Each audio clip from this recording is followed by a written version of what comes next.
रत्नाकर डाकू का काम ही था कि वह रास्ते में जो रास्ता था चलने का, उस रास्ते पर रहता था और जो आता था उससे लूट लेता था और जो विरोध करता था उसकी हत्या कर देता था। बहुत परेशान थे लोग, बहुत परेशान थे। यह संदेश इसी तरह नारद जी तक पहुंचा। नारद जी ने देखा, नारद जी बहुत बड़े ज्योतिषाचार्य थे। उन्होंने देखा कि अब इस डाकू के जो है अब टर्निंग पॉइंट आ गया है, हमको चलना चाहिए। नारद जी जिस रास्ते में रत्नाकर डाकू बैठा रहता था, नारद जी भी उसी रास्ते से गुजरे। जब वहां पहुंचे तो उनका सामना हुआ रत्नाकर डाकू से। आप सब जानते हैं रत्नाकर डाकू। देखा, कहा कि अरे मेरे जो है जितना भी है दे जाओ, इसके बाद आगे बढ़ो। चाहे आप कोई भी ऋषि महर्षि, कोई भी ज्ञानी होगे, यहाँ जितना भी सामान है, साधन सामग्री हमको दे के तब आगे बढ़ो और तब मरने के लिए तैयार हो जाओ। नारद जी तो जानते ही थे कि हमें रत्नाकर से सामना होगा। नारद जी तैयार हो गए, कहा कि ठीक है, हमारे पास क्या है, लेकिन जो है हम देने के लिए तैयार हैं, बशर्ते एक जो है, ये तो तुमको पता है ना कि तुम क्या कर रहे हो। कहाँ हमको पता है, हमको पता है यह गलत है, पाप है, लेकिन क्या करेंगे, हमको जीना है, हमारे साथ परिवार है, परिवार को हम भरण पोषण करें, कैसे करेंगे, मेरे पास कोई साधन नहीं। बहुत लोग अनजाने में ऐसा करते हैं, लेकिन अधिकांश लोग जान के करते हैं। आप दुर्योधन की कहानी सुने हैं ना। दुर्योधन से भगवान कृष्ण ने कहा कि आपको पता है ना धर्म क्या है या धर्म क्या है। दुर्योधन ने कहा हाँ आपको पता है, धर्म क्या है पता है, लेकिन मेरे साथ समस्या है कि मैं धर्म के मार्ग पर नहीं चल सकता। वह हमें पसंद नहीं है, धर्म के रास्ते पर नहीं चल सकता। मुझे पता है अधर्म क्या है, उसका परिणाम क्या है, लेकिन मेरे साथ समस्या है कि मैं अधर्म करने के लिए तत्पर रहता हूं। बस अपना राज चाहिए, अपना हुकूमत चाहिए, हमारे आदेश पर सभी चलना चाहिए, बाकी दूसरे से हमें मतलब नहीं है। वही रत्नाकर ने कहा कि हमें पता है कि पाप है, फिर भी हम लूटेंगे नहीं तो परिवार को खिलाएंगे क्या। नारद जी ने कहा बहुत अच्छी बात है कही, जब परिवार को परिवार के लिए करते हैं तो एक बात कीजिए कि यह जो पाप जो कर रहे हैं आप, तो जिस तरह से आप पाप कर रहे हैं परिवार के लिए, एक बार हम जानना चाहते हैं कि परिवार से भी पूछ लीजिए कि पाप का भागीदार वे भी बनेंगे आपके साथ जिनके लिए आप पाप कर रहे हैं, या जो है पाप सब आप ही को झेलना पड़ेगा। अगर वो लोग साथ नहीं देंगे, सब आप ही झेलेंगे, तो आपके लिए बहुत मुसीबत हो जाएगा, ज्यादा दिन तक चलेगा नहीं। पाप जब पाप की गठरी भर जाएगी तो आपके साथ बहुत बड़ा जो है अन्याय हो जाएगा, बहुत दुर्दिन आ जाएगा आपका जीवन में। कहा कि वो बहुत अच्छा बड़ा बुद्धिमान निकले। आप सोचे कि हम परिवार से पूछने के लिए जाएं, इधर आप जो है सो भाग जाए। नहीं, इतना हम मूर्ख नहीं है, इतना जो समझते हैं, इतना हमें ज्ञान है। नारद जी ने कहा कि नहीं आपको विश्वास नहीं है तो ऐसा कीजिए, हमको इस पेड़ में बांध दीजिए, जो पेड़ है पेड़ में बांध दीजिए, अब इसके बाद आप पूछने चले जाइए। आप आइएगा, इसके बाद जैसा बोलिएगा वैसा कीजिएगा, इसके बाद खोलिएगा हमको, इसके बाद ही हम आगे कुछ करेंगे, जैसा आपकी मर्जी। रत्नाकर डाकू गए अपने परिवार के साथ, बोले पूछे कि भाई एक आया है ऋषि तेरी दिखते हैं। जब उनको लूटने लगे हर दिन की तरह, तो उन्होंने कहा कि आप खाली एक चीज जो है अपने परिवार से पूछ लीजिए कि आप जो हमको लूट रहे हैं, लूटने से जो पाप लगेगा, वो पाप में आपका परिवार भी भागीदार बनेगा कि सब पाप को आप ही भोगिएगा। आप लोगों का क्या कहना है। उनकी पत्नी, उनके बच्चे और भी जो परिवार में थे, सभी ने कहा कि नहीं, आप परिवार के आप पुरुष हैं, कमाऊ पुरुष हैं, आपको कमा के पेट भरण पोषण करना आपका दायित्व है, आपकी जिम्मेवारी है। चाहे आप धर्म से कमाइए, चाहे अधर्म से कमाइए, आप पाप से लाके हम लोग को दीजिएगा तो हम उसमें भागीदार क्यों बनेंगे। रत्नाकर डाकू बड़ा आचरण पड़ गए, तो क्या मैं पाप सब अपने झेलूंगा। कहा कि हाँ, इससे मतलब नहीं है, हम लोग को भरण पोषण का दायित्व आप पर है और सारा चीज आपको लाकर देना होगा। वहां से रत्नाकर डाकू भागे आए, ऋषि से कहे, उनका खोले, कहे कि परिवार लोग कैसे बोल रहे हैं। कहा कि अरे मूर्ख, तो तू क्यों अपने को बर्बाद कर रहा है जीवन, तू सारा पाप ले रहा है, तुम्हारे बहुत दुर्गति होगी, नरक तो जाएगा भी, लेकिन ऐसा भोगेगा कि जन्म जन्मांतर तक तुम्हारा पाप नहीं कटेगा। इतने लोगों को लूटते आ रहा है। रत्नाकर को एक क्षण में एक क्षण में बात समझ में आई, नारद जी के चरण में गिरा और वह महर्षि बन गया। कैसा महर्षि? अरे वही रत्नाकर डाकू को ज्ञान हुआ नारद जी के आशीर्वाद से, तो वह वाल्मीकि बन गए। वाल्मीकि ऐसा ऋषि बन गए जिन्होंने राम कथा, राम की जो है, राम इस धरती पर आएंगे और अवतार लेंगे और इतने राक्षसों का वध करेंगे, फिर से धर्म की स्थापना करेंगे। वाल्मीकि जी को पहले ही ज्ञान हो गया, युग दृष्टा हो गए। युग दृष्टा किसको कहते हैं? जो युग में आने वाले घटनाओं को देखने की जिसमें क्षमता हो जाती है। 100 साल 1000 साल पहले क्या घटित होगा, उसके अंदर जो है दिव्य दृष्टि आ जाती है, वे सारी घटनाओं को जान सकता है। पीछे क्या घटनाएं घटी थी उसको भी देख सकता है, उसको युग दृष्टा कहते हैं। वाल्मीकि जी ने राम कथा लिखी, सबको पता है। उसी वाल्मीकि जी के आश्रम में जब सीता को वनवास हुआ तो सीता जी को रहना पड़ा। उसी वाल्मीकि जी के आश्रम में लव कुश का जन्म हुआ और वही वाल्मीकि जी ने लव कुश को राम कथा सुनाई। लेकिन लव कुश को पता नहीं था ये जो राम कथा कही जा रही है, जिस राम का चरित्र का गुणगान कर रहे हैं, वो राम हमारे पिता हैं। बाद में उनको पता चला। आगे की कथा जब वो जानना चाहे तो वाल्मीकि जी ने कहा कि नहीं, आगे की घटना घटित नहीं हुई है, इसलिए आपको नहीं बताएंगे। आपको उतना ही हम बताएंगे जितना जो है वह अभी तक घटनाएं घटित हुई। आगे की घटनाओं को आपको बता देना यह प्रकृति के विरुद्ध होगा, इसीलिए मैं वह पाप नहीं कर सकता। भाइयों बहनों, इसी तरह से आपने अंगुलीमाल डाकू का नाम सुना था। अंगुलीमाल डाकू भी वही डाकू था और उसका हवस था कि हम कम से कम लगातार एक माला पहने जिसमें आदमी की जो है हत्या के बाद काटी हुई उंगलियों का माला हुआ। वह 108 उंगलियों के काटी हुई माला को वह अपना जो है हार बनाना चाहता था। 108 उंगलियों का, 108 पूरा नहीं था। जो जाता उसकी हत्या करता, लूटता, हत्या करता और उसका वह जो है कानी जो है कनिष्का को काटता और उसको जो है उसको गूंथ के वो अपना हार पहनता। जब जाता किसी को हत्या कर ले तो उसके हार देखकर लोग इतने डरते हो जाते थे, घिघी बन जाती थी, लोग गिर जाते थे, वे प्राणों की भीख मांगने लगते थे। उसी समय महात्मा बुद्ध ने अपने दिव्य दृष्टि से देखा कि एक जो है, एक आतताई का जो है वह टर्निंग पॉइंट आया है जीवन का। उसका जीवन का टर्निंग पॉइंट आया है, वहां हमको जाना होगा। और इसके बाद वह आदमी जो रास्ता पकड़ेगा उस रास्ते से महर्षि बनेगा और आने वाले युग को संदेश देगा। गौतम बुद्ध जाते हैं वही लुम्बिनी वन में जाते हैं। किससे मिलने? वह जो है वह वहां पर अंगुलीमाल डाकू से मिलने के लिए। नेपाल में है लुम्बिनी वन। नेपाल के राजा उस समय प्रसेनजीत थे, राजतंत्र था उस समय में। जैसे राजा प्रसेनजीत को मालूम हुआ, राजा प्रसेनजीत वह गौतम बुद्ध के शिष्य थे।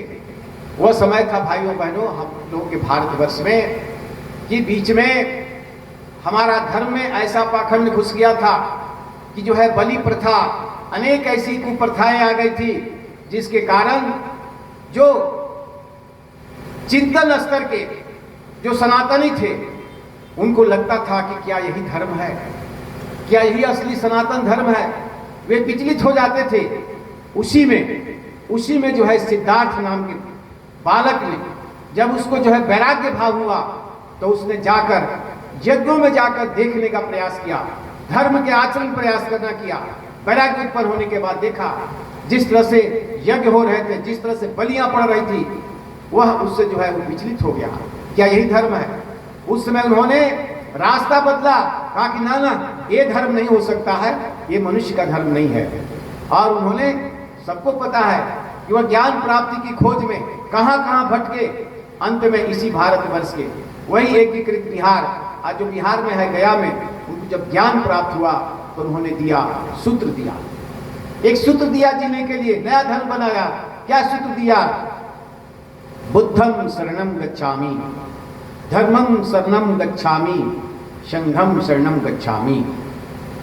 उसका वह सूत्र का इतना प्रचार हुआ कि उस समय भारतवर्ष में जितने राजे थे सभी बौद्ध धर्म के शरण में आ गए। सनातन धर्म सनातन धर्म ऐसा अछूत हो गया, सारे लोग बौद्ध धर्म के शरण में आ गए। इधर नेपाल बाद में उस समय सम्राट अशोक हुए, जिन्होंने अपनी बेटी संयुक्ता को, बेटा महेंद्र को भी वह बुद्ध धर्म के प्रचार के लिए अगल बगल के देशों में भेजा, और पूरा अशोक का प्रभाव था। तो न सिर्फ Bharat, Nepal, Sri Lanka, Thailand, Japan, Malaysia, Myanmar जो उस समय बर्मा था, भूटान, तिब्बत, चाइना, पूरा जो है बौद्ध धर्म, सब बौद्ध धर्मिष्ठ हो गए लोग। बहुत समय के बाद हमारे आदि शंकराचार्य ने आया, देखा कि ये सनातन को, हमारे धर्म शास्त्रों को गलत ढंग से प्रस्तुत किए जाने के कारण आज जो है भारत की जो है, भारतवर्ष के सनातन की जो है यह दुर्दशा हुई है। बुद्ध धर्म में सूत्र बुद्धम शरणम गच्छामि, संघम शरणम गच्छामि, धर्मम शरणम गच्छामि गलत नहीं है, लेकिन वो सनातन धर्म जो अथाह समुद्र है, उसका एक जो है बाल्टी जल को लेकर और छिड़का गया, और पूरा विश्व जो है उसके पीछे पागल हो गया। और ये जो समुद्र था है, इसको समझा नहीं गया, और यह जो वास्तव में मनुष्य का वह सनातन धर्म है, हजारों साल लाखों साल के, उसको गलत धर्म से व्याख्या किया गया। आदि शंकराचार्य महज 32 वर्ष रहे, लेकिन 32 वर्ष के अंदर उस समय कोई गाड़ी घोड़ा नहीं था, पैदल उन्होंने, आप कल्पना कीजिए कितना मेहनत किया होगा। आज हमको गाड़ी से जाने में, जब हम जाते हैं रामेश्वरम, कोई गया है रामेश्वरम गाड़ी से? कोई है तो हाथ उठावे। कोई नहीं गया है। रामेश्वरम जाइएगा, ट्रेन से जाइएगा तो आप पका जाइएगा, सुपर फास्ट मिलता तो जल्दी पहुंचते, अगर प्लेन की सवारी हो जाती तो और जल्दी पहुंच जाते। और उधर बद्रीनाथ भी जाने के लिए ट्रेन से जाते हैं तो अकबका जाते हैं। लेकिन आदि शंकराचार्य उस युवा अवस्था में कैसे रामेश्वरम गए होंगे, कैसे बद्री आश्रम गए होंगे, कैसे पुरी गए होंगे, कैसे द्वारिका गए होंगे। चारों धाम उन्होंने पैदल यात्रा किया, और चारों धाम पर एक एक जो है वह मठ का निर्माण किया, तीर्थ का निर्माण किया, जो हमारे प्रमुख 4 तीर्थों में है। वहां पर तीर्थ स्थान करके अपना प्रतिनिधि शंकराचार्य के रूप में कहा, और कहा कि सनातन धर्म को फिर से भारतवर्ष में स्थापित करो, जन जन तक पहुंचाओ। अगर ये सनातन धर्म नहीं रहा तो सृष्टि नष्ट हो जाएगी, सृष्टि के सामने संकट हो जाएगा। आदमी तो रहेगा इस दुनिया में, लेकिन आदमी जो है पशु से भी बदतर हो जाएगा। उस समय शंकराचार्य जी ने, आदि शंकराचार्य ने क्या, हिमालय की चोटी, सबसे ऊंची चोटी पर चढ़कर कहा, अरे विदेशियों, तुम्हारा धर्म नहीं चलेगा, यह भारत है। भारतवर्ष में सनातन का झंडा लहराएगा, यहाँ सनातन का झंडा लहराएगा, भगवा का झंडा लहराएगा। इसलिए यह ऋषियों ने कहा, एकमात्र धर्म है जो कहता है सर्वे भवन्तु सुखिना, सर्वे सन्तु निरामया, सर्वे भद्राणि पश्यन्तु, मां कश्चित् दुःख भाग् भवेत्। हम किसी धर्म का विरोध नहीं करते हैं, सबको अपने धर्म के आचरण करने के लिए कहते हैं, लेकिन हम पूरे विश्व को वह भेदभाव नहीं करते हैं धर्म से। हम पूरे विश्व को वसुधैव कुटुंबकम का भाव देते हैं कि पूरा वसुधाई हमारी जो है वह जो है हमारा परिवार है। भाइयों बहनों, वह समय जो है उन्होंने आदि शंकराचार्य आज हुए, तब जो है जाकर जो है यह सनातन धर्म फिर से जो है वह इस स्थिति में पहुंचा। बीच में भी आप जानते हैं 800 वर्ष तक क्या हुआ, कैसे दुर्गति हुआ। आज फिर एक बार समय आया है, ऐसे ऐसे युग दृष्टा हुए आधुनिक युग में, युग ऋषि पंडित श्री राम शर्माचार्य जी ने, जिन्होंने धर्म की व्याख्या करने के लिए उन्होंने समझा कि वेदों को जो है ठीक से नहीं समझा गया, या वेद के शब्द, वेद के श्लोक, वेद के अर्थ इतने कठिन है कि लोगों को जो है वह गले से नहीं उतर पा रहा है, सरल भाषा में नहीं आ रहा है। फिर उन्होंने चारों वेदों का भाष्य किया, 118 पुराणों का भाष्य किया, 19वां पुराण प्रज्ञा पुराण लिखा, 108 उपनिषदों का भाष्य किया, 18 उन्होंने जो है 74 खंड में आर्ष ग्रंथ लिखे, उन्होंने 3200 से ऊपर किताब लिखी। उन्होंने कहा 80 साल की उम्र में 800 वर्ष में जितना करना था, हमने जो है 800 वर्ष में जो हम कर सकते थे उसको हमने 80 वर्ष में कर दिया। अब यह शरीर जर्जर हो गया, काम का विस्तार इतना ज्यादा हो गया कि अब हमें जो है एक शरीर से नहीं होगा, बल्कि हमको सूक्ष्म शरीर में जाना होगा। और उन्होंने सूक्ष्म शरीर में जाकर अभी काम कर रहे हैं। वही दुखदर्शिता ने आगे की घटित घटनाओं को बताया कि आने वाला जो समय है वह क्या है। वह आने वाला समय सतयुग का है। और वह सतयुग कैसे होंगे, कैसे आएगा? कोई अवतार नहीं होगी। अब न विष्णु का कोई अवतार नहीं होगा, सब अवतार हो चुका है। अब जो भी होगा वह इसी मनुष्य में देवत्व ऐसा भरेगा कि कई मनुष्य इसी में से जो है महामानव की तरह काम करेंगे। उनके साथ हमारी तपोबल नहीं, हिमालय की चोट के ऊपर बैठे हुए जितने भी ऋषि हैं सूक्ष्म रूप में, सारों की तपोशक्ति उसमें लगेगी और वह आदमी महामानव की तरह काम करेगा। आज जो है एक राम एक कृष्ण से नहीं होगा, इसलिए कि ये जो है आज गली गली में रावण हो गए, गली गली में कंस हो गए, हर घर में दुर्योधन दुशासन हो गए। अब इनको मारने के लिए, इनको मारेंगे तो पूरा सृष्टि ही खत्म करना पड़ेगा। इसलिए अब कुछ अगर करना है तो उनके विचारों का परिशोधन करना है, उनको भान करना है, उनकी आत्माओं को जागृत करना है। उन्होंने जो नारा दिया, उन्होंने जो अभियान दिया, उसका नाम दिया विचार क्रांति अभियान। विचार क्रांति अभियान के नाम से उन्होंने पूरा अखिल विश्व स्तर के संस्था बनाया जो 80 से अधिक देशों में काम कर रहा है। भाइयों बहनों, वही हुआ अंगुलीमाल डाकू के साथ। उसका भी टर्निंग पॉइंट आया जब वहां पर पहुंचे। प्रसेनजीत ने कहा कि राजन महात्मन आप मत जाइए। गौतम बुद्ध से कहा कि आप मत जाइए, आप जाएंगे तो वहां पर अंगुलीमाल डाकू है, आपकी हत्या करेगा, उसका हवस है, उसका टारगेट है 108 हत्या करना, आपकी उंगलियां काट के अपने माला में गूंथेगा। गौतम बुद्ध ने हंसते हुए कहा, राजन मेरे लिए आप चिंता मत कीजिए, हम जा रहे हैं, हम मिलेगा रास्ते में, हम उससे वार्ता कर लेंगे, संवाद कर लेंगे, आप मेरे लिए चिंतित मत रहिए, निश्चिंत रहिए। इससे बेसी प्रसन्नजीत की हिम्मत भी नहीं थी। जब ऐसा है, जब उनका ऐसा लक्ष्य है तो वे जो है यहाँ से आगे जाते हैं। बाकी कहानी मालूम है। जाने के बाद जैसे ही अंगुलीमाल देखता है, जैसे ही देखता है अंगुलीमाल डाकू कि यहाँ से आते हैं, वह कोई आता है, महात्मा आता है, वह आवाज देता है ठहर जा, कहता है ठहर जा। जान की अनसुनी करते हुए आगे बढ़ते हैं। पुनः अंगुलीमाल बोलता है मैं कहता हूं तू ठहर जा। इसके बाद भी आगे बढ़ते हैं।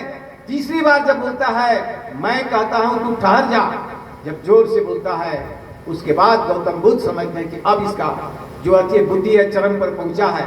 वे रुकते हैं, नजर में नजर मिलाते हैं और बोलते हैं देख तू कहा तो मैं ठहर गया, तू कहा तो मैं ठहर गया, अब तू बोल कि तू कब ठहरेगा। अंगुलीमाल चकित हो गया कि तो इतना कहने के बाद हमके जब गले में अंगुलियों की माला देखने के बाद आदमी बेहोश हो जाता है, उसकी घिघी बन जाती है। यह आदमी हमसे आंख में आंख मिला के बात कर रहा है, ये तो पहली बार ऐसा हुआ। कहा कि आप कहना क्या चाहते हो, बोलो जल्दी से। महात्मा बुद्ध ने कहा कि मैं कहना यही चाहता हूं कि तुम कहा तो मैं जा रहा था, मैं ठहर गया, अब मैं तुमसे पूछता हूं कि तू कब ठहरेगा बताओ। अंगुलीमाल बोला कि हमको ठहरने का क्या मतलब है। कहा कि अरे अज्ञानी, तुम ये जो कर रहे हो, ये हत्या पाप कर रहे हो, उसके विषय में बोल रहा हूं कि तुम बोलो कहां जाकर तुम ठहरोगे। वह एक महात्मा की सिद्ध पुरुष की वाणी थी, जिसके पास आध्यात्मिक बल होता है, उसके वाणी में इतना प्रभाव होता है कि वह आदमी के जो है वह जो बंद चक्षु है उसको खोल देता है, ज्ञान चक्षु को खोल देता है। उसको समझ में नहीं आया। कहा कि मुझे समझ में आया आपका प्रश्न महात्मन, मैं आपके चरणों में गिरता हूं, आप बताइए। और इसके बाद वह जो है अंगुलीमाल को बताते हैं कि यह जो है यह तुम पाप जो कर रहे हो इसका परिणाम बहुत भयंकर होगा। तुम्हारे अंदर आत्मा है, जागृत करो, विश्व के कल्याण के लिए काम करो। तुम अपना पेट भरने के लिए, परिवार चलाने के लिए इतने लोगों के जान ले रहे हो, यह प्रकृति के विरुद्ध है, यह भगवान तुमसे नाराज होगा, तुम कहां जाओगे, तुमको बहुत भोगना पड़ेगा। अंत में वही अंगुलीमाल डाकू एक बहुत बड़ा ऋषि बन जाते हैं। एक टर्निंग पॉइंट आता है। मैं इसलिए बोल रहा था, बहुत से इस तरह से उदाहरण है। आपने एक आदमी का नाम सुना होगा कि आधुनिक युग में एक इंटरमीडिएट पास करने के बाद एक नौजवान कई परीक्षाओं को देता है, कई परीक्षाएं देता है कंपटीशन का, बड़े बड़े IIT में जाने के लिए, बड़े बड़े कंपटीशन में जाने के लिए।